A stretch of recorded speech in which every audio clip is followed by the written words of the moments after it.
ధ్రువపు ఎలుగుబంటికి రక్తం అంటే ఇష్టం. ఎస్కిమోలకు ధ్రువపు ఎలుగు అంటే ఇష్టం. 350 నుంచి 400 కిలోల టన్నులు ఉండే ఆ భారీ జీవిని వేటాడడం అంత సులభం కాదు. అందుకే వేటగాళ్లు రక్తం పూసిన పదునైన కత్తుల్ని వెళ్లే దారిలో ఏర్పాటు చేస్తారట. ఎలుగుబంట్లు రక్తం కోసం కత్తిని నాకుతాయి. దాని నాలుక తెగి దాని నెత్తురు ధార కడుతుంది. తన నెత్తుడిని తానే జుర్రుకుంటూ చివరికి సొమ్మసిల్లి పడిపోతుంది. అప్పుడు ఎస్కిమోలు సులువుగా దాన్ని సంహరిస్తారు. తనను కూడా అచ్చం ఇలాగే బలి చేశారని వెంకటరెడ్డి ఇప్పుడు ఆక్రోశిస్తున్నట్లు సమాచారం.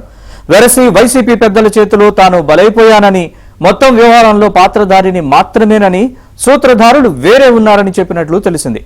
పైవాళ్లు చెప్పకుండానే 850 కోట్లకు ఎన్ఓసీ ఇచ్చే స్థాయి తనకుందా అని ప్రశ్నించినట్లు సమాచారం.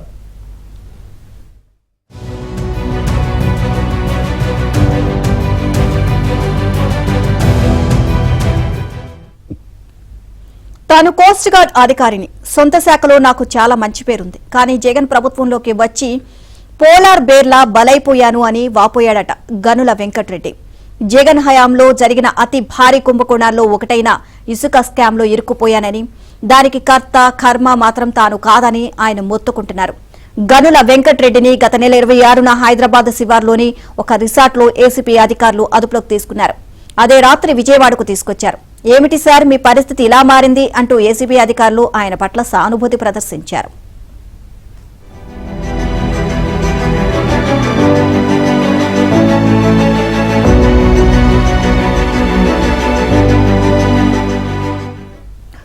కోస్ట్ గార్డ్ లో ఆఫీసర్ గా ఉన్న తాను డిప్యూటేషన్ ఉచ్చులో పడి ఏపీకి వచ్చానని తెలిపారు. కత్తికి ఉన్న రక్తపు చుక్క రుచి చూసిన పోలార్ బేర్లా తాను కూడా అధికారాన్ని చూశాడు తప్ప ఆ మాయలో పడిపోతున్నానని తెలుసుకునే లోపే కింద పడిపోయానన్నారు. ఇసుక ఊబిలో ఎంతగా కూరుకుపోయానో ప్రభుత్వం మారిన తర్వాత గానీ తెలియలేదని కన్నీటి పర్యంతమయ్యారు. చంద్రబాబు హయాంలో ప్రజలకు ఉచితంగా అందించిన ఇసుకను వైసీపీ పెద్దలు సొంత ఆదాయ వనరుగా మార్చుకున్నారని తెలిపారు. రాష్ట్ర వ్యాప్తంగా ఇసుక తవ్వకాలు, అమ్మకాలను ఒకే సంస్థకు కట్టబెట్టారు. ఈ మొత్తం ప్రక్రియలో మైన్స్ డైరెక్టర్ గా ఉన్న వెంకటరెడ్డి కీలక పాత్ర పోషించారు.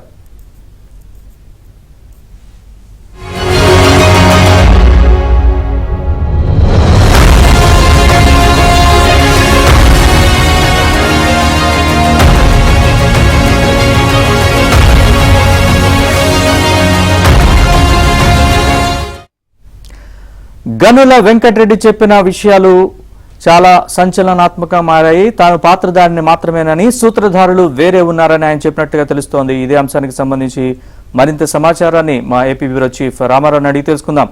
రామారావు, చెప్పండి, ఏ అంశాలని ప్రస్తావించారు గనుల వెంకటరెడ్డి? పూర్తి వివరాలు.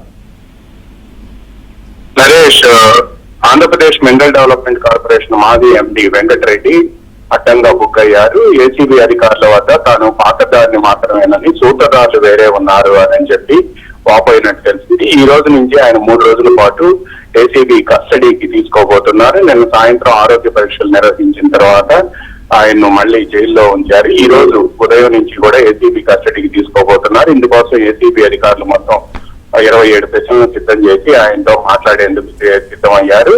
అయితే ఈ నేపథ్యంలోనే మొన్న హైదరాబాద్ లో ఒక ఫామ్ హౌస్ లో ఆయన అదుపులోకి తీసుకున్న తర్వాత అక్కడి నుంచి వచ్చే సమయంలో మీకు ఎందుకు ఇంత అవసరం అని చెప్పి ఏసీబీ అధికారులు పిచ్చాపాటి మాట్లాడుతున్న సమయంలో గనుల శాఖ మాజీ డైరెక్టర్ గా కూడా ఉన్న వెంకటరెడ్డి తీవ్రంగా వాపోయినట్టు తెలిసింది.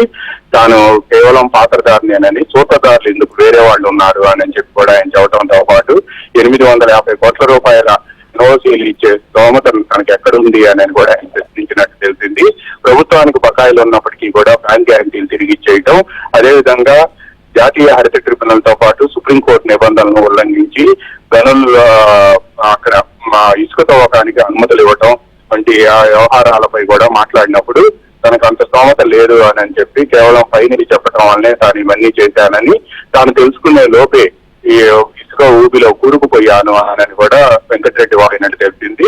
ఈ మొత్తం వ్యవహారంలో ఈ రోజు నుంచి వెంకటరెడ్డిని 3 రోజుల పాటు పోలీస్ కస్టడీలో, ఏసీబీ కస్టడీలో విచారించేందుకు ప్రభుత్వం ఏసీబీ కోర్టు అనుమతించింది. ఈ రోజు నుంచి ఏసీబీ అధికారులు ఆయన అదుపులోకి తీసుకొని విచారించబోతున్నారు.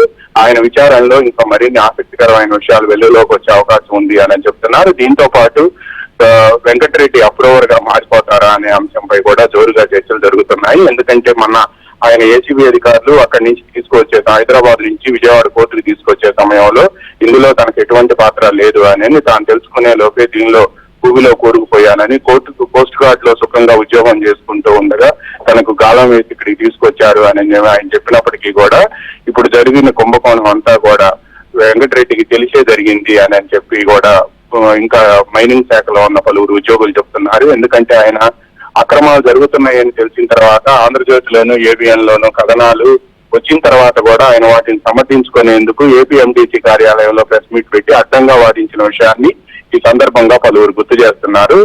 Naresh. Right Ramarao, thanks for the update.